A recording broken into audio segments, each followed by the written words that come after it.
Hi everyone, so in this video I am going to discuss about कि आप कहाँ से मास्टर्स कर सकते हो. So this is for particularly biology students. तो अगर आप लोगों ने ग्रेजुएशन बायो में करी है, फॉर एग्जांपल किसी भी बायोलॉजी फील्ड में, zoology, botany, microbiology, biochemistry, life sciences, anything which is related to biology, तो this video is going to be useful for you. I am going to tell you कि आप masters कहाँ से कर सकते हो, कौन कौन सी यूनिवर्सिटीज़ हैं and how you are suppose to prepare.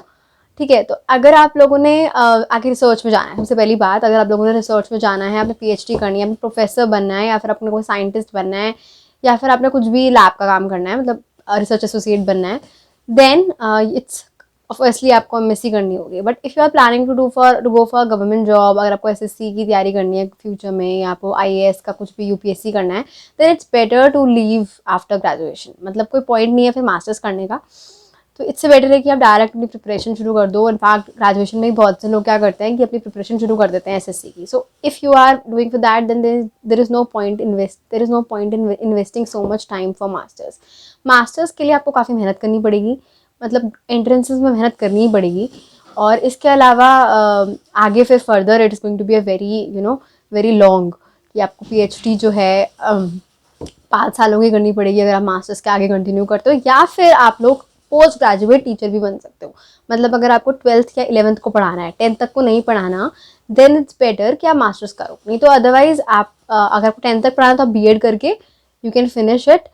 But अगर आप लोग चाहते हो कि आपको 11th-12th को पढ़ाना है, हायर स्कूल में पढ़ाना है, देन इट्स बेटर कि आप PGT, obviously PGT requirement government schools में होती है, आपको मास्टर्स करनी पड़ती है, तो आप उसके लिए मास्टर्स कर सकते हो. और मास्टर्स के अलावा, इसके साथ साथ मास्टर्स के साथ आप किसी कोचिंग सेंटर में भी पढ़ा सकते हो, आकाश वगैरह में यू कैन ट्राई.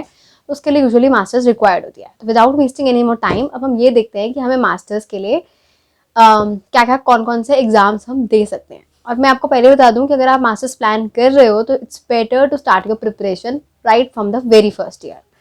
तो फर्स्ट ईयर में अगर आप प्रिपरेशन करोगे, एंड द थिंग इज आप जनरली अपनी स्ट्रीम को ही कंटिन्यू करोगे. अगर बॉटनी वाले हैं तो आप बॉटनी ही कंटिन्यू करोगे. तो ऐसी सिचुएशन में you have to study your own syllabus with very much concentration. अगर आप दिल्ली यूनिवर्सिटी से कुछ भी कोर्स कर रहे हो तो दिल्ली यूनिवर्सिटी का सिलेबस ही आता है उसके एंट्रेंस में. तो इट्स बेटर कि आप अपनी ग्रेजुएशन बहुत अच्छे से परफॉर्म करो, प्रॉपर नोट्स बनाओ, हर चीज़ अच्छे से बिगनिंग से ही कर दो. बिकॉज अभी जैसे मैंने भी करी थी तो मुझे इतना क्लियर आइडिया नहीं था कि how we are suppose to prepare for entrance exams. But ऐसी कोई रॉकेट साइंस या कोई कोचिंग की रिक्वायरमेंट मुझे तो नहीं लगी. You can prepare from your own syllabus. आपको जोन सी आप you have to figure out कि आपको किस स्ट्रीम में जाना है. अगर आपने बॉटनी लिया है तो मोस्ट प्रोबेबली आप एमएससी बॉटनी में ही करोगे, या if you have a different interest जो जाते जाते चेंज हो जाता है, थर्ड ईयर तक आते आते may be you get interested for microbiology, biochemistry और biotech, then also the syllabus remain same. Rough मतलब हाँ, थोड़ा बॉटनी का ये होगा कि स्पेशलाइज रहेगा, आपको डाइवर्सिटी ज़्यादा पढ़नी पड़ेगी. बट हर किसी एंट्रेंस का बायोलॉजी का सिलेबस जो है वो तकरीबन सेम रहता है. सम एंट्रेंसेस जो थोड़े हाई लेवल के होते हैं उनमें यूजुअली चारों सब्जेक्ट्स आ जाते हैं, जैसे पीसीबीएम चारों आ जाएगा. बट मोस्टली एंट्रेंसेस में आपकी बायो का ही मेजर कॉम्पोनेंट रहता है. 70% पेपर बायो से ही रहता है. उसमें भी आपको हर चीज़ जो बेसिक टॉपिक्स होते हैं, फॉर एग्जांपल बायोकेमिस्ट्री हो गया, which covers exactly a lot of part. अगर आप बायोटेक्नोलॉजी की प्रिपरेशन करोगे तो बहुत ज़्यादा इम्पॉर्टेंट है. तो इसके अलावा और भी चीज़ें हैं. अगर आप डीयू से कोई एंट्रेंस क्लियर कर रहे हो दिल्ली यूनिवर्सिटी से, तो उसका सिलेबस जो टॉपिक होगा, जैसे बॉटनी के लिए सिर्फ बॉटनी आएगी, जोलॉजी के लिए सिर्फ जोलॉजी आएगी, जेनेटिक्स में मोस्टली जेनेटिक्स ही रहेगा, थोड़ा बहुत सेल बायो वगैरह आ जाएगा. तो ठीक है, अब मैं आपको बताने वाली हूँ कि कौन कौन सी आप एंट्रेंसेस दे सकते हो. तो दिल्ली यूनिवर्सिटी के आप एंट्रेंस दे सकते हो. सारे सब्जेक्ट्स होते हैं, botany, zoology, biochemistry, microbiology, genetics, plant molecular biology, इन सब के आप एंट्रेंस दे सकते हो. And the syllabus usually remain confined to that particular thing. जो आपका होगा उसी का ही सिलेबस आएगा. कुछ बाहर से फिजिक्स केमिस्ट्री इस पर नहीं इंक्लूड करते हो. 100 क्वेश्चन होते हैं, 400 मार्क्स का पेपर होता है. Each question carries 4 marks. And इसके अलावा जनरली कट ऑफ वैरी करती है, किसी किसी में 250 तक मैक्सिमम जाती है. कंपेरेटिवली पेपर ईजी होता है. अगर आप स्टार्टिंग से प्रिपरेशन करोगे आसानी हो जाएगी. आफ्टर डी आपके पास है जेएनयू में आपके पास लाइफ साइंस है बायो की फील्ड में. इसके अलावा बायोटेक है. बायोटेक का जो पेपर होता है वो एक सिंगल पेपर होता है गैट बी करके. पहले जेएनयू सीब होता था, अब गैट बी करते हैं, which I am going to discuss later on. अभी मैं जेएनयू के लिए मैं लाइफ साइंस बता देती हूँ. जेएनयू लाइफ साइंस में आपके पास आता है यूजुअली चारों चीज़ें, पीसीबीएम ही आता है, बट मेजरली 70-80% पेपर बायो से ही होता है. ठीक है, और इसमें नेगेटिव मार्किंग नहीं होती, the best thing. But paper is going to be really tough. इस बार लास्ट 2 ईयर से काफ़ी टफ हो गया, इस बार बहुत टफ आया था. तो थोड़ा सा प्रिपरेशन इसमें थोड़ी सॉलिड चाहिए होती है. एंड इट कवर्स एवरीथिंग, मतलब बायो में भी एवरीथिंग, जूलॉजी भी आएगी, बॉटनी भी आएगी, जेनेटिक्स भी आएगा, बायोकेमिस्ट्री भी आएंगी, और कुछ कुछ ना नेट लेवल का पेपर होने लग गया है अभी, मतलब क्वेश्चन जो होते हैं ना वो थोड़े से कंफ्यूजिंग होते हैं, असर्शन टाइप्स होने लग गए हैं, अभी होने लग गए हैं।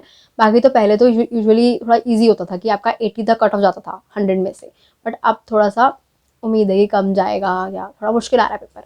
तो जेएनयू में सिर्फ लाइफ साइंस है, इसके अलावा बायो में तो लाइफ साइंस ही है या फिर बायोटेक्नोलॉजी है, इसका गैडवी के थ्रू होगा। और इसके अलावा जेएनयू के अलावा जामिया मिलिया है, वहाँ पे आप बायोटेक, बायोसाइंस, बायोकेमिस्ट्री कर सकते हो।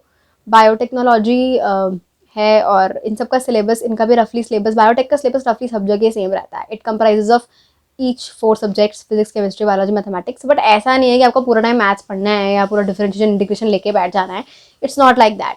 आपको सिर्फ बेसिक चीज़ें पढ़नी है, जो कुछ कुछ जैसे प्रोबेबिलिटी हो गया, सेट्स हो गया, या फिर आप थोड़ा बहुत स्टैटिस्टिक्स हो गया, या और क्या पढ़ सकते हो, और थोड़ा बहुत मैट्रिक्स वगैरह देख लो। बट मैं इतना, अगर आपका मैथ से बिल्कुल टच नहीं है तो कोई ज़रूरत नहीं है पढ़ने की, आप बायो से भी कर सकते हो।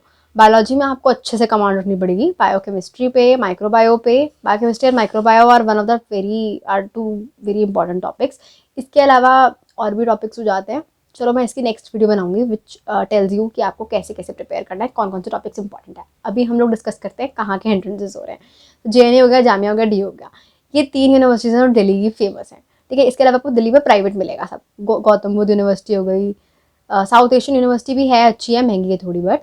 और इसके अलावा आपको मिल जाएगा और भी, गलगोतियास करके भी एक यूनिवर्सिटी होती है, which I am not pretty sure about that, but हाँ सस्ती अगर कर रही है आपको एमएससी, सस्ती, इजी, गवर्नमेंट, सेंट्रल, तो यही 3 यूनिवर्सिटीज़ मिलेंगी, ठीक है।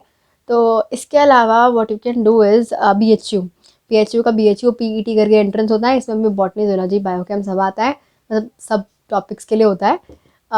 ये भी काफ़ी फेमस यूनिवर्सिटी है, यहाँ से भी आप कर सकते हो बीएचयू से। इसके अलावा अगर मैं बात करूँ तो हैदराबाद यूनिवर्सिटी भी है, हाँ हैदराबाद से भी आप कर सकते हो, हैदराबाद में भी ये सब कोर्सेज होते हैं। आपको इन सबका सिलेबस वगैरह जो भी पर्टिकुलर चीज़ें होंगी आपको वेबसाइट पे इजीली मिल जाएंगी, ठीक है। Apart from this what you can do is कुछ अच्छे पेपर जो थोड़ा हाई लेवल के होते हैं, जो रिसर्च के लिए होता है, जैसे टिफर वगैरह हो गया, Tata institute of fundamental research, जो कि बैंगलोर, बॉम्बे में है, मतलब इनकी डिपार्टमेंट, इनकी वो हैं, मतलब इसके बेसिस पे टिफर बेसिकली बॉम्बे में है, डीबीएस करके, department of biological sciences, if I am not wrong, I am not sure about this. तो यहाँ पे आपका काफ़ी रिसर्च ओरिएंटेड रहता है, मतलब यहाँ पे आप एमएससी करोगे तो आपको 3 साल की मिलेगी, वो जनरली सेल मॉल बायो में या इस टाइप से होती है, तो सेल मॉलिक्यूलर बायोलॉजी, ठीक है। इसके अलावा मतलब इसका स्कोर जो है ना, जेजी बिल्स करके, टिफर का जो पेपर होता है वो जेजी बिल्स करके होता है। It is like covers everything, physics, chemistry, maths, bio, physics पूरी हाई ठीक लेवल की आती है। इसमें आपको टिफर की वेबसाइट पे सब कुछ मिलेगा। टिफर की मुझे पर्सनली वेबसाइट ही बहुत पसंद है, आप जाओगे, एक्सेस करोगे, बहुत ईजी है, हर प्रीवियस ईयर क्वेश्चन पेपर देखने हैं, सिलेबस देखना है, everything is available on the website, ठीक है। इसके अलावा आपके पास तो टिफर का पेपर काफ़ी अच्छा है, मास्टर्स 3 साल की उधर, या फिर इंटीग्रेटेड एमएससी पीएचडी होती है वहाँ पे, विच इज़ ऑफ 6 ईयर्स, और इसके अलावा सिर्फ पीएचडी वो 5 ईयर्स की होगी। तो टिफर का अगर जिन्होंने रिसर्च में जाना है तो मैं तो कहूँगी tipper is the best thing. अगर किसी ने पक्का पक्का रिसर्च में ही जाना है तो आप इंटीग्रेटेड एमएससी पीएचडी कर लो, तो उसमें आपका the plus point is, the best thing is कि आपको 16,000 के अराउंड पर मंथ स्टाइपेंड मिलेगा फॉर एट एमएससी लेवल, 2 साल 3 सालों के लिए, फिर वो अपग्रेड हो जाएगा अकॉर्डिंग टू दैट पीएचडी के लिए जो 30-35 मिलता है वो ही मिलेगा। तो एमएससी में भी आपको 16,000 तक का स्टाइपेंड मिल जाता है टिफर में, so which no other institute provides.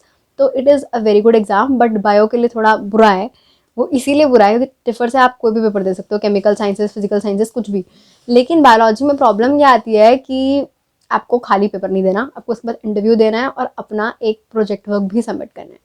तो जो लोग अपना मतलब कि आपको एसओपी कह लो, जिसमें आपको रिसर्च फ्यूचर में करनी है, तो वो एक काम भी आपको सबमिट करना है, उस बेसिस पे एनालाइज होगा और इंटरव्यू की बेसिस पे एनालाइज होगा कि वेदर यू गेट सिलेक्टेड और नॉट, ठीक है। तो TIFR is a very good thing for all those who want to pursue research. Apart from TIFR, IIT JAM जो सबको पता ही होगा, बट आईआईटी जैम मैं इतना रिकमेंड नहीं करूँगी क्योंकि आईआईटी जैम में ना बायोलॉजी के इंस्टीट्यूट्स ही कम हुआ है, और जिन्होंने इंटीग्रेटेड पीएचडी नहीं करनी उनके लिए तो फ़ायदा ही नहीं है। तो आईआईटी जैम से बेटर गैट भी है। फिलहाल आईआईटी जैम का पेपर भी काफ़ी टफ होता है। आईआईटी जैम में मेरे पास काफ़ी कम इंस्टीट्यूट्स हैं, I think Bangalore, IISc Bangalore या बैंगलोर में ही है, वही एक्सेप्ट करता है इस कोर्स। इसके अलावा 1-2 और आईआईटीज़ होती होंगी, दिल्ली में नहीं है, और इंदौर में है। इंदौर में भी आजकल कैडवी से एडमिशन होने लग गए हैं, और रुड़की में है, रुड़की में भी गैट बी से हो रहा है। तो मैं रिकमेंड करूँगी अगर आप IIT जैम का पेपर भी बहुत टफ आता है, उसमें सब कुछ आ जाएगा। It's like numerical ability questions भी आ जाएंगे, MSQ भी आ जाएंगे, MCQ भी आ जाएंगे। तो उससे बेटर एक एग्जाम आता है गैट बी का, ग्रेजुएट एप्टीट्यूड टेस्ट, जो पहले JNU कंडक्ट कराता था, JNU सीप के नाम से। अब वो हो गया GATE B, graduate aptitude test करके। एंड इट मतलब काफ़ी लोग उसको पेपर देते हैं। और उसमें क्या है कि उसमें आपका सेक्शन होगा, मतलब पूरा आप उसको अवेलेबल ढूंढोगे तो मिल जाएगी हर चीज़। सेक्शन ए सेक्शन बी होगा। सेक्शन बी में 60 क्वेश्चन आएंगे which are all compulsory and which is from 11th-12th level PCBM, ठीक है। और सेक्शन बी में सिर्फ बायोलॉजी आएगी, उसमें आपको चॉइस मिल जाती है। आपको शायद सारे क्वेश्चन नहीं करने होते, आपको 100 में से 60 क्वेश्चन करने होते हैं। So it is a very good exam. उसमें आपको 5000 पर मंथ का स्टाइपेंड मिलता है। और इसकी में आपको यूनिवर्सिटीज़ काफ़ी सारी हैं जहाँ से आप कर सकते हो। RCV कंडक्ट करा रहा है अब इसको, regional centre of biotechnology Faridabad में है, तो वो कंडक्ट करा रहा है अब से 2 सालों से। तो यहाँ पे आपको JNU मिलता है सबसे टॉप का, IIT रुड़की मिलता है, IIT इंदौर की अभी ऐड हुई है, इसी साल ऐड हुई है दोनों IITs। तो this paper is going to be very good. I would recommend you, अगर आपने ये करना है तो इट्स बेस्ट। तो गैट बी का पेपर है। And apart from it GATE B में आपकी यूनिवर्सिटीज़, हाँ, JNU आती हैं, BHU आती है बायोटेक के लिए, हैदराबाद बायोटेक के लिए इसी से आती है, मतलब बायोटेक सब इसी से ले रहे हैं। बायोटेक के लिए अगर आपको करना है तो आप फॉर श्योर दोगे ही दोगे गैट बी। और IIT रुड़की भी आ गया, IIT इंदौर भी हो गया है, महाराजा सियाजी राव करके कॉलेज है, यूनिवर्सिटी है। और थोड़ी प्राइवेट भी हैं, गौतम बुद्ध वगैरह भी हैं, विच उनकी फ़ीस कम हो जाती है इस एग्ज़ाम के थ्रू अगर आपका सिलेक्शन होता है तो। और JUIT, JP institute of engineering, जो कि दो यहाँ शायद मखना घाट वाला, वो भी यहाँ से एडमिशन लेता है। वो भी आपको तो स्टाइपेंड तो मिलेगी आपको सब इंस्टीट्यूट्स में, जो भी अगर आप गैट बी के थ्रू एडमिशन लोगे। तो गैट बी एक बहुत ही बढ़िया एग्जाम है अगर आपको बायोटेक्नोलॉजी की फील्ड में आगे जाना है तो, ठीक है। तो गैट बी हो गया, टिफर हो गया, IIT जैम हो गया, DU हो गया, JNU हो गया, जामिया हो गया, BHU हो गया। So everything is covered I think, अभी और कुछ नहीं बचा है। So this is it. So आप ये यूनिवर्सिटी से कर सकते हो। तो अगर आपको ये वीडियो अच्छी लगी हो तो आप प्लीज़ इसे लाइक और सब्सक्राइब कर दीजिए। एंड अब मैं एक और वीडियो लाऊंगी in which I am going to tell you कि आपको प्रिपेयर कैसे करना है। So any other request you can write down in comment box. Thank you and have a nice day.